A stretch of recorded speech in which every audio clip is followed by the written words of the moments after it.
Hey, what's up, guys, and welcome back to the Football Appreciation YouTube channel. Now, Wolves have done this four-part series called Ask Wolves on the YouTube channel, and I think it's gone down pretty well, generally, I'd say. I mean, there's been uh, some criticism about I think it's this part here, the second part, from your boy Vinny. But this video is kind of just going to be a review, or for people that haven't watched it, I'm going to kind of just go through each video and kind of outline the main points, and if they're a good thing, if they're a bad thing, if we should be concerned, etc. So yeah, subscribe to the channel, and let me know what you thought of this. I thought this was so interesting. This is the best thing the Wolves YouTube channel have done in ages. And that's not a dig, by the way. I like the Wolves content, but I thought it was really interesting. So subscribe and let me know what you thought. So I think part one was the one that got the most views and kind of the most interest because it was about transfers. It kind of starts with Johnny Phillips introducing it, and it should be acknowledged this was recorded in the start of May. So it was before NUNO was sacked, which is the one kind of bad thing about it, because this would have been a lot different if NUNO was gone, obviously. So there's 5 people around here. So there's obviously Johnny Phillips, who's the interviewer. There's Jeff Shee, who we all know. There's Scott Sellers, who we'll speak about his role later. There's this guy called, I wrote it down somewhere, Matt Wild. And they kind of said that he's basically just Scott Sellers' assistant. Or that's what it kind of seems like. He's kind of the link between Scott Sellers and the players. There's this guy in the green called Vinny, who's kind of the money man. And then there's this guy called Russell Jones, who's kind of, it seems like the marketing guy, I guess. So the first main question they got asked is about the transfer window, and this was mainly at Scott Sellers. And he kind of said that the main things he said was that it's going to be a different transfer window, and that Wolves are going to have to be creative. He spoke about things like swap deals, maybe going back into the loan market again, which I don't think these are any real surprising things. But it's nice to hear from the club, and he kept going on about balance and how, cause a lot of the questions were about, is the squad too young, and I think he rightly pointed out that there's a good balance there, and I'm in favour of that. I want a younger squad than an older squad, and they also spoke at FFP, which I thought was the most interesting thing that came out of this whole video personally. I think Scott explained it. God, ads. But I think Scott Sellers explained it really well. I think it was Scott Sellers anyway. It might have been Jeff Shee. But they were speaking about FFP and saying that the reason we've been hampered by it more than other clubs is the fact that we're in the Europa League, which meant you have to also adhere to Europa League FFP, which I had no idea was even a thing, to be honest. And we still have to pay that even though we're not in the Europa League. So that's kind of hamstringed us. And they kind of made it out like if we didn't get into Europe, would have been able to spend more money, which is kind of weird, isn't it? It's kind of like you get punished for progressing quickly. But I thought that was interesting. I thought that they kind of explained that really well, and why we wouldn't be able to pay the fees that we would have expected. One of the questions is about transfers and how we kind of want to get them done early. And they were kind of just very honest with that again. They said the Euros is happening, and that probably won't be the case, and we'll probably have to wait until quite late, which obviously is concerning, but at least they're honest. I respect the honesty. That's the one common theme in this that I liked.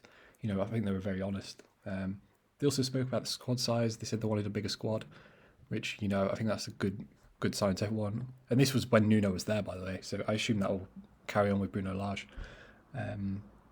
What else? What other notes were it down? He spoke about George Mendes, which I was surprised Johnny Phillips actually just directly asked him that. But he said what he always says, he's not reliant on George Mendes, he just provides the best service. And especially after Brexit, they have to open up to new markets. So to me, that's kind of hinting that they're not going to use George Mendes as much because of Brexit, which I find interesting. Obviously, the Bruno Lage thing kind of suggests otherwise. But I do agree. They also talked about how someone asked Jeff Shee how Mendes overcharges, and I think he made a very valid point that he doesn't. I think obviously the Semedo deal and Fabio Silva deal was a bit extortionate, but I think he made a very valid point in the fact that Ruben Neves and Diogo Jota were equally the opposite way, and they were so cheap. So I think there's that offset with Mendes, right? One thing that I thought was really interesting is they kind of hinted at the NUNO sacking in this video. Jeff Shee said he wants to refresh the squad every season, and that doesn't rule out the head coach. And then, like a week after this was done, NUNO was sacked. So I think that's kind of a hint that they were thinking about NUNO going anyway. They spoke about this a lot, by the way, when they spoke about the Matt Doherty deal and the Diogo Jota deal. they spoke about this multiple times about how they want to keep the squad fresh and they don't want to just keep the same squad over and over again, which I think is completely fair enough. They went and spoke about they explained Scott Sellers' role. So Scott Sellers and his lovely new trim. He's basically just what Kevin Felwell was, just with a different title, which I think is nice to hear, because I was surprised when we let Kevin Felwell go, and they didn't really make a clear replacement, but Scott Sellers is that guy. They also announced, as I'm sure a lot of the comments will say,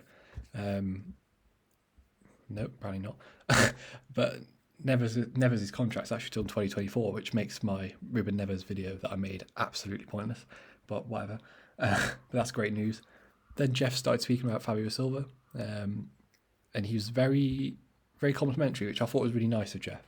He said Fabio is the best player in his age for his position, and he basically just told the fans to shut up and leave Fabio Silva alone, which I appreciate. I like how honest Jeff is. He didn't, like, in any of these 4 videos, he didn't, like, hide or try and, like, suck up to the fans. He was just very honest. I completely agree with him. About Fabio Silva. I've done a video on that. Then they spoke about the Matt Doherty sale as well, which I thought was interesting. I'm surprised that even came up, to be honest. But, you know, I think Scott Sellers said he suits a certain style of play, which to me basically says he can't. This to me says that when they sold Matt Doherty, they knew they were going to play back 4, and they don't think Matt Doherty had the capability to do it, which I completely agree with. Then they spoke about Brexit, and they said that Brexit makes youth transfers hard, which I think we all kind of knew. Already spoke about FFP. They spoke about the championship market, because there's been some rumours, right, that Wolves are basically just going to buy loads of championship players. And they basically said, like, look, that's not going to be the case. Obviously, we've bought players from England, right? Keanu Herver, Adama Traore, but I think they fully acknowledge that there's not good value in that market. And I think they were pretty honest with that. I think it will be a lot of players out of Portugal and some of the minor leagues in Europe. And then the kind of last bit was Jeff denying the European Super League involvement, which I completely agree. I don't think Jeff Shee would have been involved in that anyway, but I think it was important to bring up. So that was the main summary of the first video. I think this was probably the best video for me. Obviously, you know, the other stuff's important. We'll get onto in a minute, but I think this was the main video that most people cared about the transfers. I think they were really honest. I think I didn't watch this video and get excited, but I understood the club's situation, which is all you can ask as a fan, you know. And I thought Scott Sellers came out really well out of this. It was only Scott Sellers and Jess Shee that really spoke in this, and I thought both of them came out really well. So now moving on to part 2. Now this was the one that I'm assuming everyone was hating on in the comments. Yep, there we go. Okay, so this one was more about ticket pricing, and this one was mainly these two, Vinny and Russell. And this was the one where I feel like they did kind of avoid the most questions. This was the one where I think they kind of wanted to dodge stuff, right? So they spoke about the leadership team. This is the leadership team, by the way, obviously apart from Johnny Phillips. So they spoke about Kevin Felwell leaving, and they said, look, it's natural. We always want to refresh. And he said that this team is better than the old one. Obviously, there's 5 people here, bar Johnny Phillips, and it only used to be 3. So he says they've expanded, and he feels like it's a better team. I don't know if that's true, but I'll take Jeff's word for it. And they asked him about Jeff Shee speaking publicly. Someone asked, like, why don't you speak publicly? And he said that, look, I don't want to speak every week because so much changes, and I don't want to, how do I put it? Other clubs are watching, you know, which I didn't really get that, to be honest. I kind of disagree on that. I don't think him coming out and, like, addressing basic issues really affects other clubs. But, you know, maybe I'm not privy to certain information. Now, this was the issue that this guy's speaking about, the dead rubber game. Someone asked him, was the Man United game a dead rubber? And they said it wasn't. And I completely disagree. It was a dead rubber. I completely support the fans on this. But they spoke about ticket pricing in general, really, and said they've kind of been underselling the product, which I know people aren't going to agree with, but, you know, they said they have the 17th cheapest in terms of ticket prices. Now, Wolves have finished 7th and 13th, so an average of 9th, right? And if you're charging the 17th cheapest tickets, that's going to go up. And obviously, £45 was the most expensive. Like, it wasn't just the average, right? But they were very honest in this. Look, everyone was hating on this Vinny guy. This guy here in the green. I'm sure I could find someone in the comments dissing him, but I thought I saw a lot of people on Twitter really not liking him. But I thought he came across really well in terms of he was just very honest. He said like, look, we want to be competitive with the Leicesters and the Newcastle of this world, and to do that, we have to raise money through tickets. And Jeff wanted to make really clear quite early on in the video. He said, look, ticket prices are really important.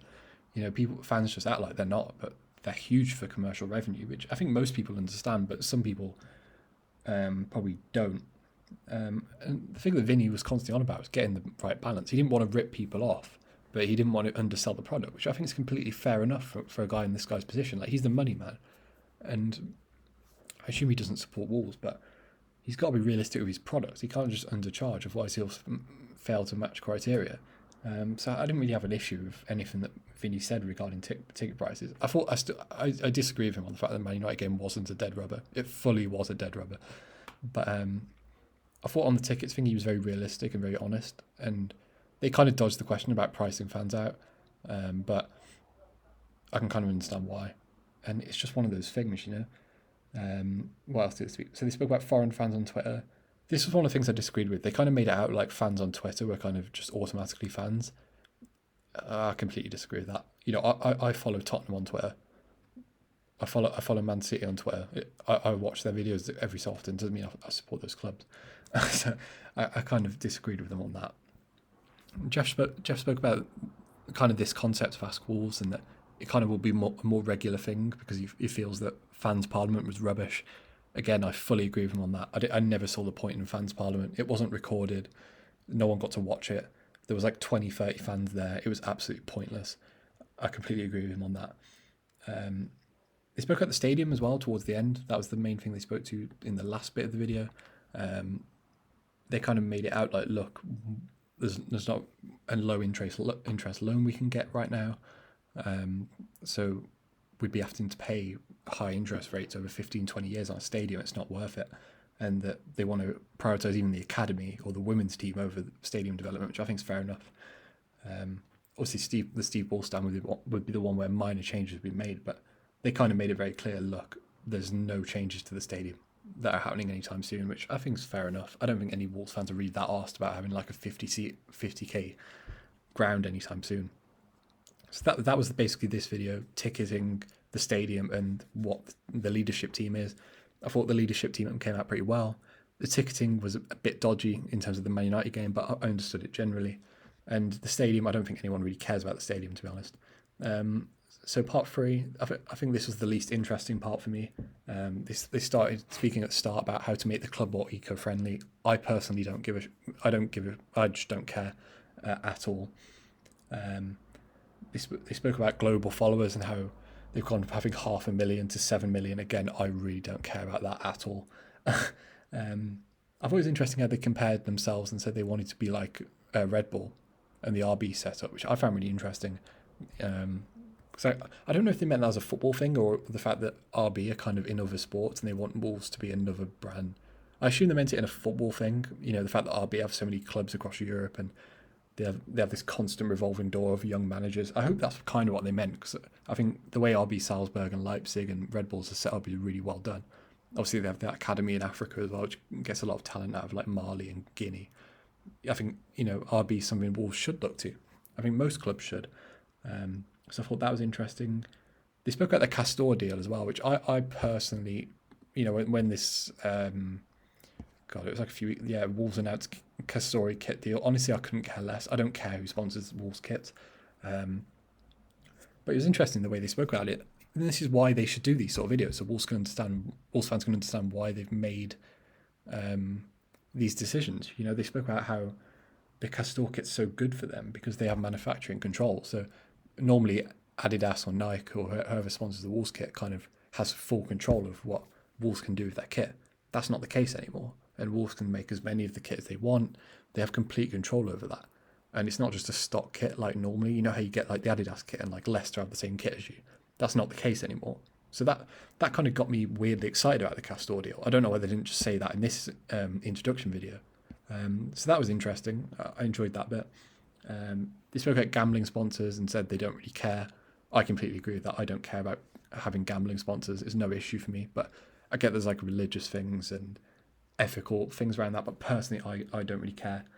And then they spoke at the Wolves women team and how they want to do a lot for the Wolves women team, which I think everyone appreciates. I don't really care. I don't think I've ever watched a Wolves women's game in my life, but it's nice to see that, I think Jeff, she spoke about it really well.